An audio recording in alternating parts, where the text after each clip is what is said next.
Hi എല്ലാവർക്കും spirit messenger YouTube ചാനലിലേക്ക് സ്വാഗതം. ഇന്നത്തെ വീഡിയോയിൽ ഞാൻ നിങ്ങളെ തുർക്കിയിലെ ഏറ്റവും രഹസ്യവും പുരാതനവുമായ സ്ഥലങ്ങളിലൊന്നായ ഗോബെക്ലി ടെപെയെ പറ്റിയാണ് പരിചയപ്പെടുത്താൻ പോകുന്നത്. തെക്കുകിഴക്കൻ തുർക്കിയിലെ ഷാൻലിർഫ് പ്രവിശ്യയിലാണ് ഗോബെക്ലി ടെപെ സ്ഥിതി ചെയ്യുന്നത്. ഏകദേശം 9600–9500 ബിസി കാലഘട്ടത്തിൽ ആണ് ഈ നിർമ്മിത ഉണ്ടാക്കിയത് എന്ന് കരുതുന്നു. ഇത് ലോകത്തിലെ അറിയപ്പെടുന്ന ഏറ്റവും പഴയ ചരിത്രപരമായ നിർമ്മിതിയാണ്. ഈ ടൈം ലൈൻ ചിന്തിച്ചു നോക്കൂ. അതായത് 9600–9500 ബിസി. ഇത് ഫറോമാരുടെ പിരമിഡുകളേക്കാൾ പോലും പഴയതാണ്. ഗോബെക്ലി ടെപെ വൃത്താകൃതിയിലുള്ള കെട്ടിടങ്ങളാൽ നിർമ്മിതമാണ്. അവയിൽ ഭീമാകാരമായ ടി ആകൃതിയിലുള്ള കല്ല് തൂണുകൾ ഉൾപ്പെടുന്നു. ഈ കല്ലുകൾ ചിലപ്പോൾ 16 മീറ്റർ വരെ ഉയരം കാണാം. ടൺ കണക്കിന് ഭാരമുള്ളവയാണ് ഇവ. ഇന്നുവരെ കണ്ടെത്തിയതിൽ ഏറ്റവും വലിയ ഒബ്ലിസ്കുകളേക്കാൾ വലുതാണ് ഇവ.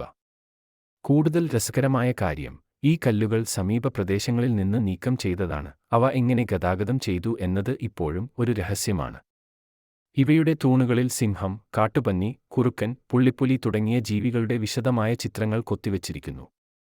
ഈ രൂപങ്ങളുടെ അർത്ഥം ഇപ്പോഴും വ്യക്തമല്ല. ചില പണ്ഡിതർ ഇത് ആ ചരിത്ര കാലഘട്ടത്തിലെ മതപരമായ വിശ്വാസങ്ങളെയോ ആചാരങ്ങളെയോ പ്രതിനിധീകരിക്കുന്നുവെന്ന് കരുതുന്നു. മറ്റുള്ളവർ ഇത് ജ്യോതിഷവുമായി ബന്ധപ്പെട്ടിരിക്കുന്നു എന്നും അഭിപ്രായപ്പെടുന്നു.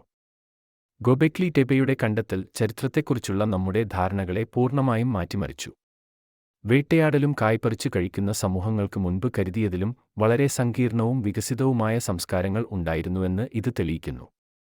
ഈ സംസ്കാരങ്ങൾക്ക് വലിയ നിർമ്മാണ പദ്ധതികൾ ആസൂത്രണം ചെയ്യാനും നടപ്പാക്കാനും കഴിവുണ്ടായിരുന്നു. ഗോബെക്ലി ടെപെ ഇപ്പോൾ ഒരു പ്രധാന വിനോദസഞ്ചാര കേന്ദ്രമാണ്. ലോകമെമ്പാടുമുള്ള ആളുകൾ ഈ അതിശയകരമായ സ്ഥലം സന്ദർശിക്കാൻ വരുന്നു. അവയ്ക്ക് മതപരമോ ആത്മീയമോ ആയ വിശ്വാസങ്ങളും ഉണ്ടായിരുന്നു. ഈ കണ്ടെത്തൽ മനുഷ്യ സംസ്കാരത്തിന്റെ ഉദ്ഭവത്തെക്കുറിച്ചുള്ള പുതിയ ഗവേഷണങ്ങൾക്ക് വഴിയൊരുക്കി. ഈ വീഡിയോ നിങ്ങൾക്ക് പുതിയ അറിവ് നൽകിയിട്ടുണ്ടെന്ന് ഞാൻ പ്രതീക്ഷിക്കുന്നു. നിങ്ങൾക്ക് ഇഷ്ടപ്പെട്ടെങ്കിൽ ദയവായി ലൈക്ക് ചെയ്യാനും സബ്സ്ക്രൈബ് ചെയ്യാനും മറക്കരുത്.